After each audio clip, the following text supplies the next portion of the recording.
Praise the Lord. ஆண்டவர் ரட்சகருமாகிய இயேசுவின் நாமத்தில் அன்பின் வாழ்த்துக்கள். இந்த நாளிலும் ஆண்டவர் கொடுக்கிற ஒரு நல்ல ஒரு தீர்க்க தரிசன உற்சாகப்படுத்துகிற கர்த்தருடைய வார்த்தை என்ன அப்படின்னா, அது யோவான் 14ஆம் அதிகாரம் அதனுடைய 16வது வசனம். நான் பிதாவை வேண்டிக் கொள்வேன், அப்பொழுது என்றென்றைக்கும் உங்களுடனே கூட இருக்கும்படிக்கு சத்திய ஆவியாகிய வேறொரு தேற்றரவாளனை அவர் உங்களுக்கு தந்தருளுவார். தேற்றரவாளனை, பரிசுத்த ஆவியானவரை, சத்திய ஆவியானவரை பிதாவாகிய தேவன் நமக்கு தந்தருளுவார். பரிசுத்த ஆவியானவரை குறித்து இன்னைக்கு நிறைய இடங்கள்ல தப்பான காரியங்களை இதுதான் ஆவியானவர், இதுதான் ஆவியானவர் அப்படின்னு சொல்லி தப்பா நிறைய பேர் நினைச்சிட்டு இருக்கிறத நான் பார்க்கிறேன். என் அன்பு தேவனுடைய பிள்ளைகளே, சத்திய ஆவியானவர் எதற்கு, சத்திய ஆவியானவர் என்ன செய்வார், சத்திய ஆவியானவர், பரிசுத்த ஆவியானவர் நம்முடைய வாழ்க்கையில எப்படி இடைபடுவார், பரிசுத்த ஆவியானவர் நம்முடைய வாழ்க்கையில இடைப்பட்டால் என்ன நடக்கும் என்பதை அறிந்து கொள்ள வேண்டியது நம்மில் விழுந்த கடமை. அது நம்முடைய அவசியமாய் இருக்கிறது. ஆவியானவர் எங்கு இருக்கிறாரோ அங்கே விடுதலை உண்டு. இந்த ஆவியானவரை பரிசுத்தவான்கள் பல விதங்களில் வெளிப்படுத்துகிறார்கள், அல்லது இந்த பரிசுத்தவான்கள் வழியாக ஆவியானவர் பல விதங்களில் வெளிப்படுகிறார். இன்றைக்கு ஆவியானவரை வைத்து பல கேலி கூத்துகள் எல்லாம் நடக்கிறது. அதெல்லாம் பார்க்கும்போது மிகுந்த வேதனையை கொடுக்கக்கூடியதா இருக்கிறது.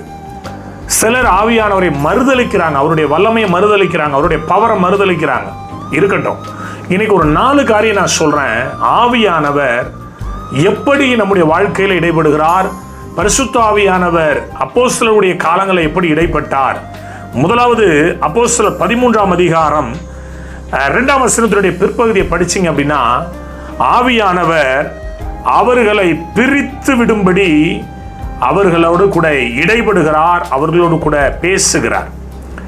என் அன்பு தேவனுடைய பிள்ளைகளே, பரிசுத்த ஆவியானவர் நம்மை அழைக்கிறவராயிருக்கிறார், ஊழியத்தில் நம்மை அழைக்கிறவராயிருக்கிறார். நம்மை அழைத்தவர் பரிசுத்த ஆவியானவர் தான். இன்னைக்கு என்னுடைய வாழ்க்கையில ஆவியானவர் என்னை அழைக்கவில்லை என்றால் என்னுடைய வாழ்க்கை நரகமாய் தான் இருந்திருக்கும். ஆவியானவர் திருவுளம் பற்றுகிறார், அழைப்பை கொடுக்கிறார், ஒரு மனிதனோடு பேசுகிறார், ஒரு மனிதனோடு இடைபடுகிறார். இரண்டாவது, இந்த ஆவியானவர் என்ன செய்கிறார் அப்படின்னா, 4ஆம் வசனம் அப்போஸ்தலர் 13:4 அவர்களை பரிசுத்த ஆவியானவர் அனுப்பினார். அவர்கள் பரிசுத்த ஆவியினாலே அனுப்பப்பட்டு அப்படின்னு வரும். என் அன்பு தேவனுடைய பிள்ளைகளை அழைக்கிறவர் தான் அனுப்புகிறார். நம்ம எங்க போகணும், எங்க நிற்கணும், எங்க செய்தி கொடுக்கணும், எங்க ஊழியம் பண்ணணும், எந்த வீட்டுக்கு போகணும், எந்த வீட்டில் இருக்கிற ஜனங்களோடு நம்ம பேசணும், எந்த மனுஷனை நடத்தணும், இதெல்லாம் பரிசுத்த ஆவியானவர் தான் நம்மளை அனுப்பி அவர் அங்கே செய்கிறார். மூன்றாவது 9ஆம் வசனம் படிச்சீங்க அப்படின்னா, பரிசுத்த ஆவியானவர் ஒரு மனிதனை ஃபில் பண்றார். அப்போ நிறைக்கிறார். ஆவியானவரால் அவன் நிறைந்தவனாய் அப்படின்னு இருக்கு. அப்ப ஆவியானவர் வந்துட்டு போறவர் இல்ல, ஆவியானவர் ஒரு மனிதனை நிறைக்கிறார்.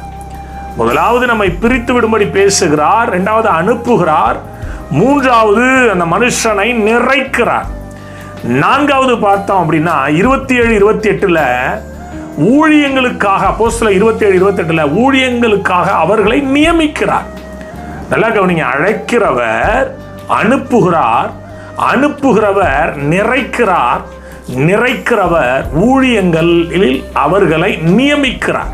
இதுதான் ஆவியானவர். இன்னைக்கு ஆவியானவர்னா நம்ம என்ன நினைக்கிறோம் அப்படின்னா, ஏதோ ஒரு கை தட்டிட்டு கீழே விழுந்து பரல்றது மட்டும்தான் ஆவியானவர் நம்ம நினைக்கிறோம். இல்லைங்க, அது ஒரு அனுபவம். அதுவே ஆவியானவர் இல்லை. ஆவியானவர் எங்க இருக்கிறார், அங்க விடுதலை, ஹீலிங் ஆகும், அற்புத சுகம் உண்டாகும், ஜனங்கள் விடுதலை அடைவாங்க, புத்தி தெளியும், பிசாசு ஓடும். இதெல்லாம் இருந்தாலும் கூட இந்த 4 விஷயங்கள் பாருங்களேன், ஒரு ஊழியக்காரனுடைய வாழ்க்கையில ஆவியானவர் அவர்களை அழைக்கிறார், திருவுளம் பற்றுகிறார், ஆவியானவர் அவர்களை அனுப்புகிறார், ஆவியானவர் அவர்களை நிறைக்கிறார், நான்காவது ஆவியானவர் அவருடைய ஊழியங்களிலே, அவரவர்களுடைய ஊழியங்களிலே நியமிக்கிறார். எல்லாவற்றுக்கும் மேலாக ஆவியானவர் ஒரு மனிதனோடு இருந்து இந்த பூமியில இயேசுவின் நாம மகிமைக்காக அவர் இங்கே செயல்படுகிறார். எல்லாம் கவனிக்கணும்.